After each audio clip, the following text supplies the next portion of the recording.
Have you ever wanted to buy a laptop, but you only had $249? Then the Chromebook might be for you.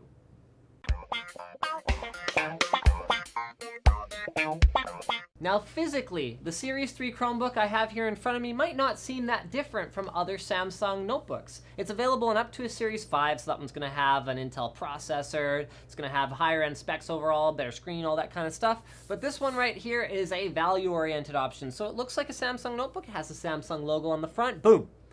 Also has a Chrome logo on the front, but other than that, it looks pretty much like any other thin and light notebook. So on the right hand side, you find a whole lot of nothing. On the front side, you find a little spot to grab it and open it up, but other than that, nothing. And on the left hand side, you find an SD card slot as well as a headphone microphone combo jack. I like the SD card slot on this particular notebook because it has a little sliding hinge door rather than having a thing that comes out that you will inevitably lose. On the back of the notebook, you find power in as well as HDMI out, USB 2, USB 3, and finally, a USIM slot that is not supported on this particular model. You do have to go up to a higher end one to get support for 3G. This one right here is a Wi-Fi only model. On the bottom of the unit, you find 4 rubber feet that keep it from slipping around, as well as 2 speakers.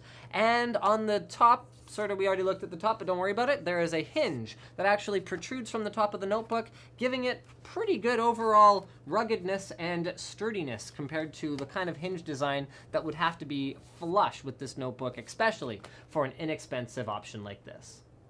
Now, while the hardware specs of a Chromebook aren't necessarily the most important thing about it because it's more of an experience device, I do want to go through it anyway. For the processor on the 303, which is what we have here today, we've got an Exynos 1.7 gigahertz dual-core processor. So this is more similar to what you might find in a phone or tablet-like device, and not very similar at all to what you'd normally find in a notebook or desktop PC. However, the 5 series, as I mentioned before, can go up to a Celeron processor, so there's some flexibility there in terms of the architecture. Very cool.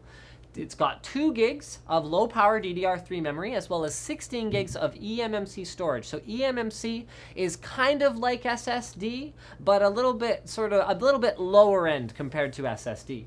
It has an 11.6-inch 1366 by 768 screen, as well as a chiclet keyboard and a touchpad. So none of this is unexpected. It has built-in 802.11 ABGN, so it supports the latest N standard for its wireless, as well as an 0.3 megapixel camera built in, so it's perfect for using with simple voice chat applications such as Skype. It's very lightweight, weighing only 2.43 pounds, and it offers up to 6.3 hours of battery life, which is very respectable from a thin and light notebook like this. So because there's not much to cover in terms of the hardware itself, let's talk about why you might care about the Chromebook experience. So number 1, extremely cost effective. They're available starting at, there you go, $250, which was a price point that was, unless it's like a Black Friday or a Boxing Day deal, previously pretty much completely unattainable. The functionality, because it's larger, is going to be better than something like a netbook, depending on how you wanted to use it, because you are going to be limited to what you can run within the Chrome ecosystem. So this is a bit of a double-edged sword. It comes with 100 gigs of Google Drive cloud storage, meaning that not only do you not really have to worry too much about the fact that you've only got 16 gigs of storage here, but also you can share easily with your other devices, be they a desktop PC, another notebook, a phone, or whatever else the case may be. So you've got that versatility built into it, and you've got the built-in security of knowing that, I mean, if you give one of these to someone, the only thing they can do is run a Chrome browser pretty much, or Chrome apps such as Gmail or Google Drive.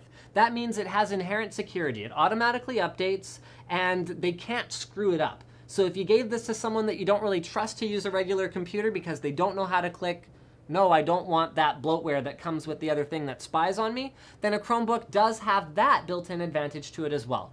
There are no moving parts, and because it's Google, you can expect it to be supported over a long period of time. So there's the benefits. Whether a Chromebook is for you is sort of up to you. Is it the kind of thing that I would recommend for someone like a careless student who's graduating and you're kind of like, well, I don't want to buy them a $1,000 notebook, but I need them to have something that they can use for basic note-taking as well as to, sit and listen to music and have basic notebook functionality? hey, maybe a Chromebook's for you.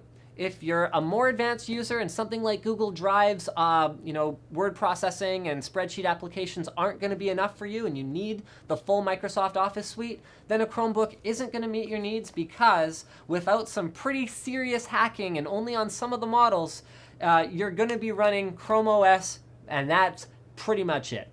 Thank you for checking out this NCIX Tech Tips on the Chromebook from Samsung. Don't forget to subscribe for more videos like this from ncix.com.